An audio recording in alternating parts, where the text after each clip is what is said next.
Hello दोस्तों, मैं फिर लेकर आई हूँ एक नई कहानी में आगे बढ़ने से पहले आप लोग प्लीज मेरे चैनल को सब्सक्राइब, लाइक, शेयर, कमेंट करें। एक गांव में मधु अपने बेटे के साथ रहती थी। एक दिन उसके बेटे सुनील ने अपनी माँ को खबर दी। सुनील, माँ आपको एक खुशखबरी सुनानी थी। बेटा मधु, बेटा क्या बात है? सुनील, माँ मुझे शहर में नौकरी मिल गई। मधु, यह तो बहुत खुशी की बात है बेटा, लेकिन तू अकेला शहर में कैसा रहेगा? सुनील, माँ तुम चिंता मत करो, मैं शहर जाकर सब ठीक कर लूंगा, उसके बाद तुम्हें भी शहर बुला लूंगा। यह सुनकर मधु उदास हो गई। मधु, बेटा तू मुझे छोड़कर चला जाएगा, मैं किसके सहारे रहूंगी यहाँ? सुनील, माँ चिंता मत करो, थोड़े से पैसे जोड़कर आपको वहीं बुला लूंगा। कुछ दिन बाद सुनील शहर चला गया। वहाँ नौकरी करने लगता है। हर सप्ताह वह माँ से मिलने गांव आता था। कुछ पैसे घर के खर्च को दे जाता था। इसी तरह कुछ दिन बीत गए। एक दिन मधु के घर एक पति पत्नी आए। पति, बहन जी, हमने आपकी लड़की को देखा है, हम अपनी बेटी आशा की शादी उससे करना चाहते हैं। पत्नी, बहन, हमारी बेटी बहुत सुंदर है, हम आपको बहुत सारा दहेज देंगे, हमारे पास बहुत पैसा है। मधु, बहन जी, पैसे और दहेज की बात ना कीजिए, हम दहेज नहीं लेंगे। आप इतने पैसे वाले हैं, लेकिन हम तो बहुत गरीब है, हमारी आपकी कैसे निभ पाएगी? यह सुनकर पति ने जवाब दिया। पति, बहन जी आप चिंता मत करें, यहाँ आने से पहले हमने आपके बारे में सब पता कर लिया है, हमें आपका लड़का बहुत पसंद है। सुनील से बात करके दोनों लड़की देखने जाते हैं। लड़की उन्हें पसंद आ जाती है। इसके बाद दोनों की शादी हो जाती है। शादी के बाद आशा बहू बनकर घर आ जाती है। कुछ दिन गांव में रहने के बाद सुनील अपने काम पर जाने लगता है। आशा, मैं इस गांव में नहीं रह सकती, मुझे भी शहर ले चलो। सुनील, तुम कुछ दिन माँ के साथ आओ, फिर मैं तुम दोनों को शहर ले जाऊंगा। आशा, मैं इस गरीबी में नहीं रह सकती, पता नहीं पापा ने क्या देखकर मेरी शादी तय कर दी। या तो मुझे शहर ले चलो या फिर अपने पापा के घर जा रही हूँ। मधु, बेटा तू बहू को लेकर चला जा, मेरी चिंता मत कर। सुनील, नहीं माँ, ऐसा करते हैं, हम सब साथ में शहर चलते हैं। तीनों शहर में रहने लगते हैं। आशा का व्यवहार धीरे धीरे बदल जाता है। वह हर समय सास से छुटकारा पाने के बारे में सोचती थी। एक दिन मधु सुनील से बात कर रही थी, तभी वहाँ आशा आ जाती है। आशा, हाँ माँ जी, अब भड़का लीजिए इन्हें मेरे खिलाफ। जब ये शहर में आए थे तो मुझे कहीं घुमाने ले गए, ना ही मेरे साथ ढंग से बात करते हैं, और यह सब आपके कारण हो रहा है। सुनील, आशा ये किस तरह की बात कर रही हो तुम मेरी माँ से? क्या कमी रह गई मेरे प्यार में? बस मैं केवल इसलिए कहीं नहीं जा पाता क्योंकि मेरे पास टाइम नहीं है, वरना माँ तो हमेशा मुझसे तुम्हें कहीं ले जाने की बात करती है। इसलिए मेरी माँ पे ये झूठे आरोप लगाना बंद करो। यह सुनकर आशा और गुस्से में आ गई। मधु, बेटी गुस्सा मत कर, मैं इससे बात करती हूँ। सुनील, तू आज ही बहू को कहीं घुमाने ले जा, और वो जो कहे उस पे हर बात माना कर। आशा, रहने दीजिए माँ जी, आप ही नहीं भड़काती हैं और मेरे सामने भली बनने का नाटक कर रही हैं। मुझे अब कहीं नहीं जाना, और जाना भी होगा तो आपसे पूछने की जरूरत नहीं है। यह कहकर वह कमरे में चली जाती है। इसके बाद मधु बहुत दुखी होती है।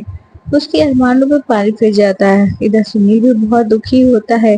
अगले दिन से आशा ने दोनों के लिए खाना बनाना बंद कर दिया और सुनील के जाने के बाद अपने पिता के घर चली जाती है। घर का सारा काम मधु करती, और जब सुनील के आने का समय होता उससे 1 घंटा पहले आशा आ जाती। इस बात का सुनील को जरा भी पता नहीं था। एक दिन आशा अपने साथ एक आदमी को घर ले आई। आशा, माँ जी ये प्रकाश जी है, ये बुजुर्गों की तीर्थ यात्रा पर ले जाते हैं। 1 महीने की यात्रा है जिसमें सारे तीर्थ कराते हैं, बहुत कम खर्च में। मैंने पैसे जमा कर दिए हैं, आप शाम को ही इनके साथ चली जाना। मधु, लेकिन बेटी एक बार सुनील से तो पूछ लेने दे। आशा, नहीं माँ जी, वो आपको जाने नहीं देंगे और ऐसा मौका आपको दोबारा नहीं मिलेगा। मधु आशा की बातों में आकर शाम को उस आदमी के साथ चली जाती है। शाम को जब सुनील आता है तो वो अपनी माँ को ना पाकर पूछता है। तब आशा कहती है, आशा, माँ जी तो तीर्थ यात्रा पर चले गई, उसके गांव से एक आदमी आया था, वह उनके साथ अपने साथ ले गया। सुनील बहुत परेशान हो गया। वह कुछ दिन माँ का इंतजार करता रहा, लेकिन माँ नहीं आई। उसके बाद वह गांव गया, माँ के बारे में पता करने लगा, लेकिन माँ का कहीं भी पता नहीं चला। आशा बहुत खुश रहने लगी। उसके रास्ते के कांटे हमेशा के लिए निकल गया था। इधर वह आदमी मधु को बहुत दूर ले जाकर एक रेलवे स्टेशन पर बैठा कर चला जाता है। मधु को कुछ पता नहीं होता। जब वह सुबह देखती है तो वहाँ कोई नहीं था। मधु घबरा जाती है और रास्ता ढूंढने लगती है, लेकिन उसे कहीं कुछ समझ नहीं आता। इधर सुनील अपनी माँ के लिए बहुत परेशान रहने लगा। वह बीमार पड़ गया। आशा ने जब यह सब देखा तो एक दिन अपने पिताजी के पास आई। आशा, पापा जिस आदमी को आपने भेजा था उसे पता करो मेरी सास कहाँ है। उनके बिना तो ये बीमार पड़ गए हैं। बेटा, बेटी, तेरी सास को छोड़ने के बाद वह आदमी वापस आ रहा था। उसका एक्सीडेंट हो गया, वह मर गया और तब से मैं भी बीमार पड़ा हूँ। बेटी, हमें ऐसा नहीं करना चाहिए था। यह सुनकर आशा रोने लगती है। इधर माँ के गम में सुनील की बीमारी बढ़ जाती है। उसकी बचने की कोई उम्मीद नहीं रहती। सुनील एक दिन आशा से कहता है, सुनील, आशा, तुम मुझे गांव ले चलो। मैं अपने प्राण अपने घर में त्यागना चाहता हूँ। मेरी अंतिम इच्छा पूरी कर दो। यह सुनकर आशा रोने लगती है और सुनील को गांव ले जाती है। जब वे अपने घर पहुंचते हैं, आशा घर में जाती है तो देखती है मधु घर में खाना बना रही थी। यह देखकर वह अचंभे में आ जाती है। सुनील अपनी माँ को देखकर रोने लगता है। मधु सुनील की हालत देखकर उसे सहारा देकर बैठाती है। सुनील, माँ, तुम यहाँ कैसे? मैंने तुम्हें कहाँ नहीं ढूंढा। मधु, बेटा, बहू ने जिस आदमी के साथ मुझे तीर्थ यात्रा पर भेजा था वह धोखा देकर भाग गया।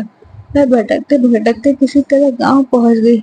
मुझे लगा मेरे शहर आना बहू को पसंद नहीं था, इसलिए यही मैं मेहनत मजदूरी करके अपना गुजारा बसर करने लगी। लेकिन तूने अपनी ये हालत कैसे बना रखी है? आशा, बाजी, मुझे माफ कर दीजिए। आपसे पीछे छुड़ाने के चक्कर में मैं अपनी ही गृहस्थी में आग लगा बैठी कि ये हाल है कि डॉक्टर ने जवाब दे दिया है। यह सब मेरे पिता ने करवाया था।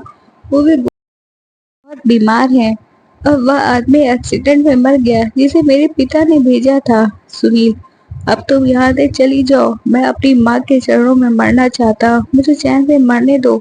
मधु, नहीं बेटा, अब तू क्यों चिंता करता है? मैं तुझे मरने नहीं दूंगी और बहू को माफ कर दे।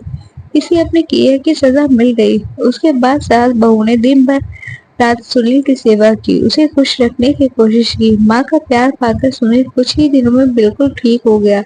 सुनील, माँ, मैं शहर नहीं जाना चाहता। यही कुछ काम कर लूंगा। शहर की चकाचौंध में सब धुंधला नजर आता है, यहाँ तक के रिश्ते भी। कुछ दिन बाद आशा के पिताजी घर आए और मधु के पैरों में गिरकर माफी मांगने लगे। पिता, बहन जी अपनी बेटी को सुखी देखना चाहता था, लेकिन ये भूल गया एक माँ को उसके बेटे से अलग कर जो अपराध कर रहा हूँ उससे मेरी बेटी का संसार कभी सुखी नहीं रह सकता।